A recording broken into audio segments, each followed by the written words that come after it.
पती पत्नीचा संघर्ष कोणत्या थराला जाऊ शकतो हे दाखवणारी धक्कादायक घटना बंगळुरूत घडली आहे। उत्तर प्रदेशमधील अतुल सुभाष या इंजिनियरनं बंगळुरूतील एका फ्लॅटमध्ये गळफास घेऊन जीवन संपवलंय। पत्नी आणि पतीच्या नातेवाईकांकडनं प्रचंड मानसिक छळ होत असल्याचा आरोप अतुलनं आपल्या व्हिडिओमधनं केलाय। अतुल सुभाषच्या पत्नीनं घटस्फोटानंतर सेटलमेंटसाठी 3 कोटींची मागणी केली होती, तसंच मुलाच्या संगोपनासाठी वेगळे पैसे मागितले होते।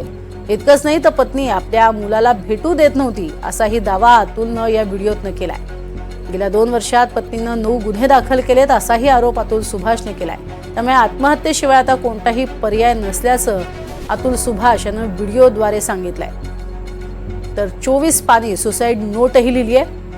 पतीकडनं महिलांवरती होणाऱ्या अत्याचाराच्या बातम्या आपण नेहमी वाचतो, मात्र पत्नीनं पतीवरती केलेल्या अन्यायाच्या घटना आपल्या समाजात आता घडतायत। त्यामुळे अतुल सुभाष सारख्या पुरुषांना न्याय मिळणं ही देखील काळाची गरज आहे।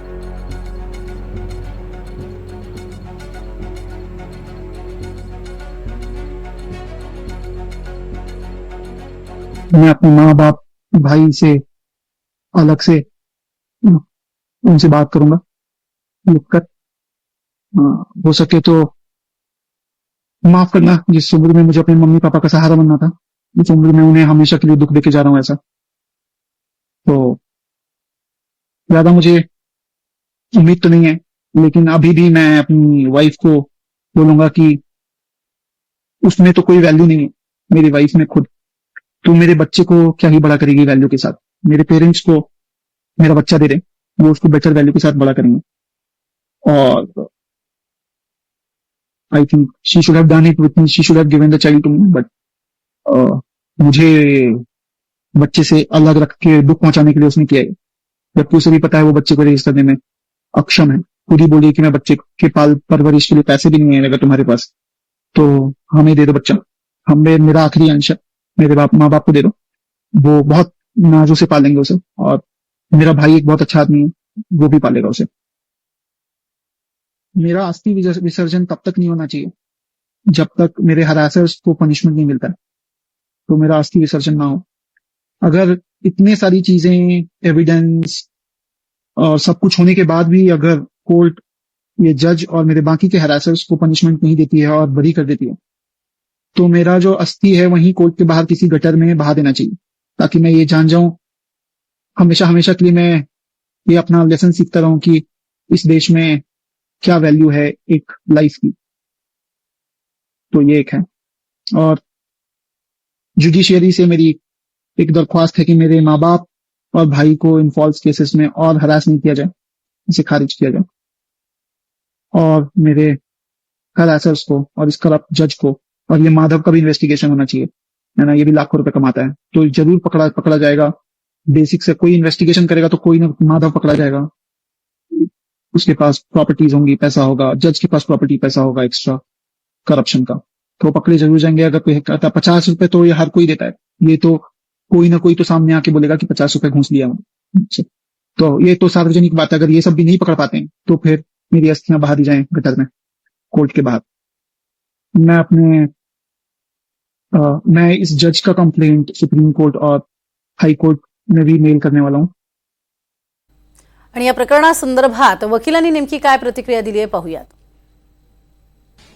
34 वर्षीय अतुल सुभाष जो एक टेकी थे बेंगलुरु में, उन्होंने सुसाइड किया है और 24 पेज का सुसाइड नोट छोड़ा है, जिसमें हैंड रिटन है और कुछ पेज टाइप्ड है। और उनका कहना है कि उनके खिलाफ जो फॉल्स मर्डर केस लिखाया गया, फॉल्स डाउरी केस जो पुलिस ने लिखा, जो फॉल्स केसेस 1 नहीं 9 पुलिस कंप्लेन उनके खिलाफ लिखी गई, और शादी के, डाउरी की, हैरेसमेंट की, उनकी पत्नी के कहने पे।